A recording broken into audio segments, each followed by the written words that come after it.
Welcome to the Independent Agent. I am absolutely thrilled to have you here for today's explainer, because we are going to unpack the fascinating, highly specific world of hyperlocal pricing methodology. Today we're looking at real estate valuation in the Villages, Florida, and the surrounding markets. And what makes this so interesting, and honestly, kind of tricky, is that pricing a home here is not just about comparing square footage and countertops. Not at all. There are massive, hidden structural variables at play that actually dictate what a property is worth.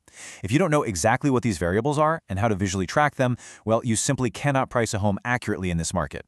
So, Section 1, the Hacienda East Mystery. Okay, let's dive into this and look at a real-world market mystery from March 2026. Two identical homes in the Villages. Same floor plan, same year, same village. One sells in 32 days at full ask, the other sits 71 days and takes an $18,000 hit. The difference is one word on the listing: bond paid. Think about that for a second. We have identical two-bedroom, two-bath, 1,562 square foot villas in Hacienda East. The condition is the same, the golf cart distance to Spanish Springs is the exact same, yet the market treats them completely differently. That brings us to Section 2, the CDD bond liability. This is the first massive structural variable unique to this market. To understand why those two Hacienda East listings had such wildly different outcomes, you really have to understand this variable. A CDD bond is the unpaid balance of the Community Development District financing. Basically, this is the money used to build the local infrastructure, the roads, the water management systems, all those great amenities. But crucially, this is not just some generic everyday fee. It functions as a literal cash liability that physically travels with the deed of the property. When a buyer purchases a home with an unpaid bond, they aren't just buying the house. They are actively assuming that specific debt. What's really crazy here is the sheer scale of this variable. This per-property liability can range from absolutely zero, which means the bond is fully paid off, all the way up to $30,000.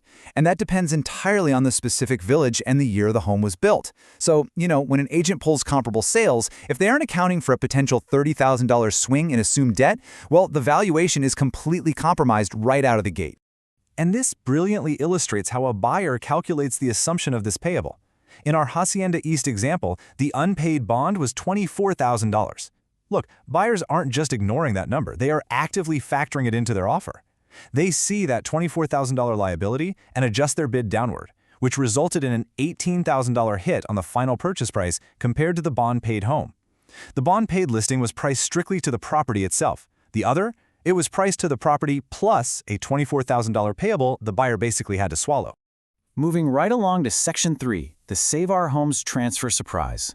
Let's head over to the village of Buttonwood to see our second critical variable.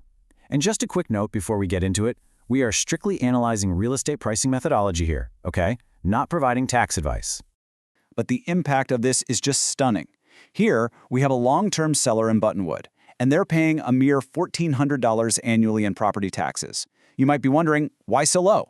Because the Florida homestead exemption and the 3% Save Our Homes cap have artificially suppressed their taxable value for years.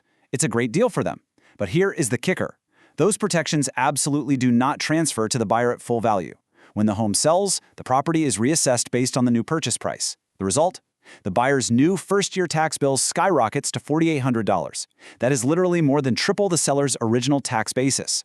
So what does this all mean for us? The crucial point is how this translates to mortgage underwriting. The buyer's lender honestly does not care what the seller was paying.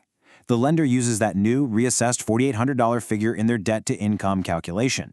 That massive tax reset heavily slashes what the buyer can actually afford to finance, reducing their purchasing power by a staggering $35,000 to $60,000. If your pricing strategy is just based on the seller's low tax burden, you are essentially pricing the home right out of reach for the buyer's actual underwritten reality.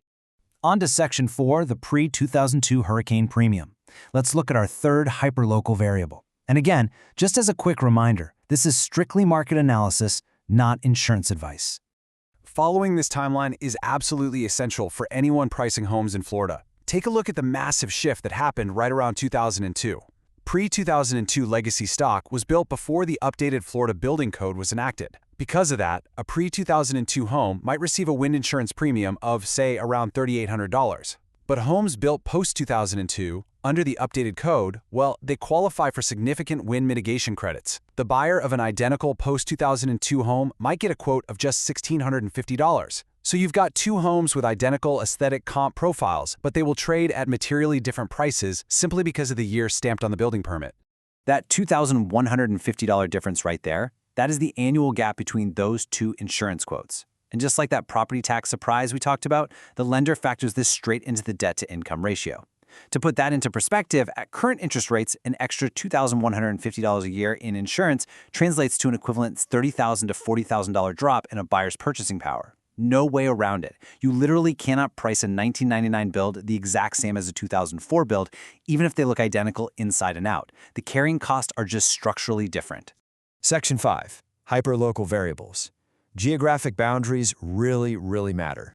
You know, when we look at the Villages median sale price of $360,000 as of March 2026, it is super easy to assume that pricing is straightforward, but hitting that target requires understanding a vital rule of real estate. Geographic boundaries matter.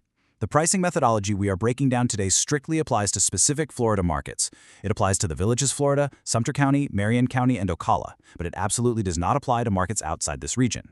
You cannot take these Florida 55-plus pricing structures, the CDD bond, the Save Our Homes transfer, the pre-2002 building code premiums, and just generalize them. If you try to apply this logic to Arizona Sun City or Texas Robson Ranch, you will 100% misprice the listing. These rules are hyperlocal. Finally, Section 6. Capturing variables correctly. Let's talk about the workflow to solve all this. So, how do we actually prevent these hyperlocal quirks from blowing up a transaction? How do professionals capture these structural metrics before the lender flags a property tax escalation or some massive insurance spike? Well, it starts at the very first conversation. Let's move to and see how this builds. Step 1. You capture the bond status, the exact build year, and the tax variables at initial intake. Step 2. Accurately pre-fill the client and property data. And Step 3, push that localized data directly to the CMA Flow CMA generator to calculate accurate, comp-supported pricing. By doing this, you document these variables right out of the gate, presenting a valuation that reflects the true effective cost to the buyer. No surprises, just structured, intelligent pricing. Which leaves us with the ultimate question. Does your current CMA actually reflect what the buyer's lender will underwrite? Because if you're only pricing to the seller's comps and completely ignoring the structural realities of the bond, the tax reset, and the hurricane premium, well, you aren't pricing the home accurately. You absolutely must price to the buyer's effective burden. I hope this explainer has completely reshaped how you view pricing in this unique market. Thank you so much for joining me, and keep digging into the data.